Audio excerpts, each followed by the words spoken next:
So let's talk about the Post Office Horizon scandal. And we are asking our audience about this. I do want you to get in touch about, well, who do you blame for the Post Office Horizon scandal? Because it basically, there's an IT company, Fujitsu, there's the people in Post Office, the board, the chief executive.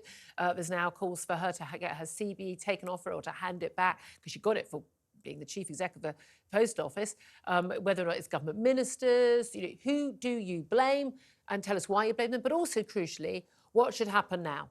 In terms of exonerating these people and giving them compensation and what happens to those in charge at the time. Give us a call on 0344 499 1000, text on 87222 or get in touch on X at Talk TV. Calls are charged at the national rate.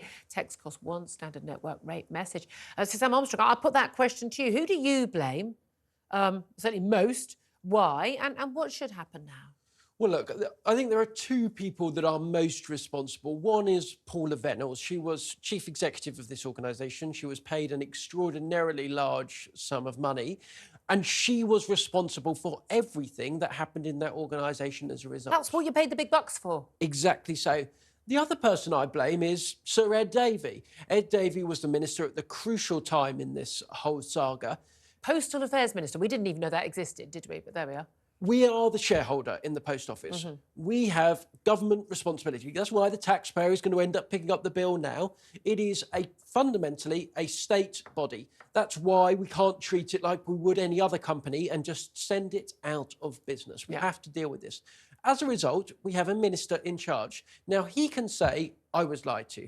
He can say, oh, well, it was notionally independent. But Ed Davey said in those letters with Alan Bates, who was the feature of that ITV the fictionalised documentary, Mr Bates versus the Post Office, Mr Bates wrote him repeatedly in 2010, and he basically said, look, the Post Office say that everything's fine, so I believe them. That's basically a summary of what the letter said. That is not your job as a minister. When you have hundreds, and we know there were hundreds of cases where people were saying this is wrong, contacting you via their MPs, and we know that many good members of Parliament were raising their local cases at a very high level. Across different parties. Across parties, across the country.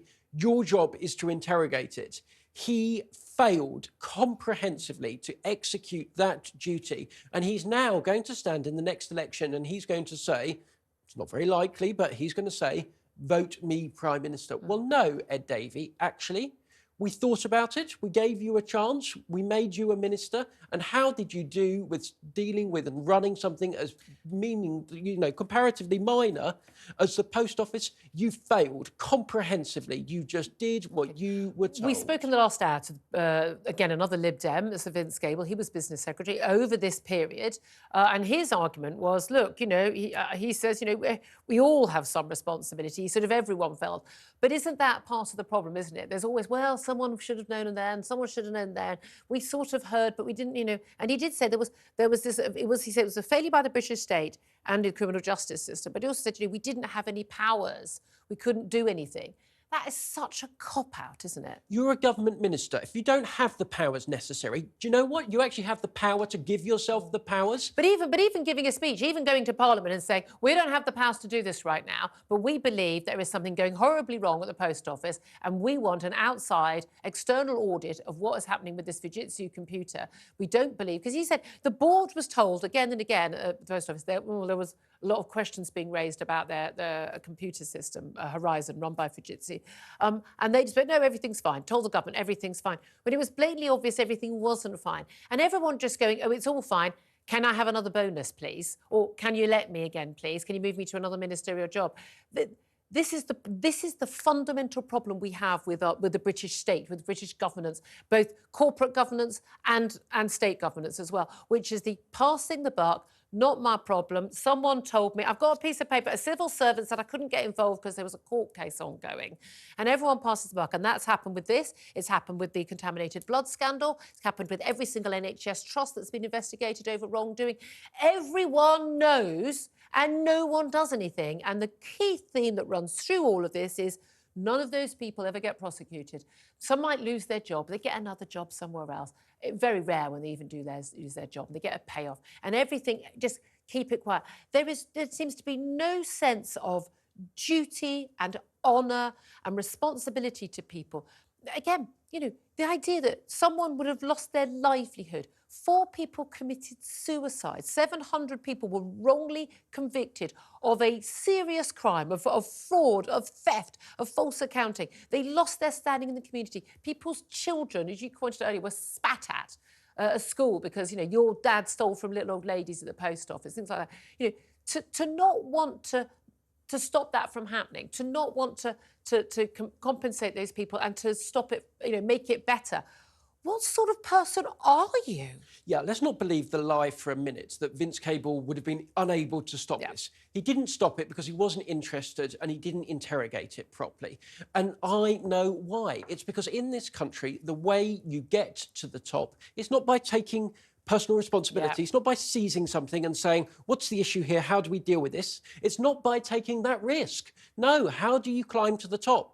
You sit in a meeting, you make the occasional smart point, you take responsibility for nothing. When things go wrong, it's not your fault. You climb up and you say, well, you'll see there, I raised a slight concern. There's a memo. There's a memo.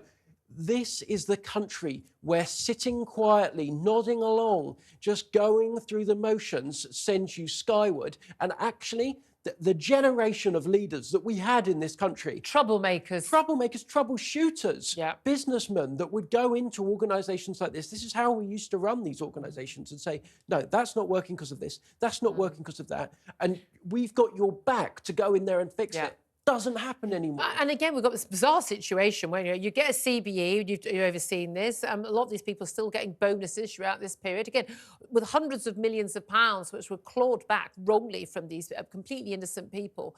That's stolen money. That is stolen money. But quite apart also, I would say, you know, people sue for libel. That's where you can get some big payouts for the trashing of people's characters. But also Fujitsu. They are still getting government contracts. They've been awarded contracts in the last couple of years worth hundreds of millions of pounds. I mean, they had a system that didn't work and they didn't own up about it. On what basis are they still employed by the government? Yeah, that's the problem, actually. It's not so much that they built a system that didn't work. Plenty of IT companies have done that. Most IT systems used in the public sector don't work. It's the fact that they lied about it, and the lies and the obfuscation are going on to this day. The inquiry still can't get basic answers about this. Absolutely.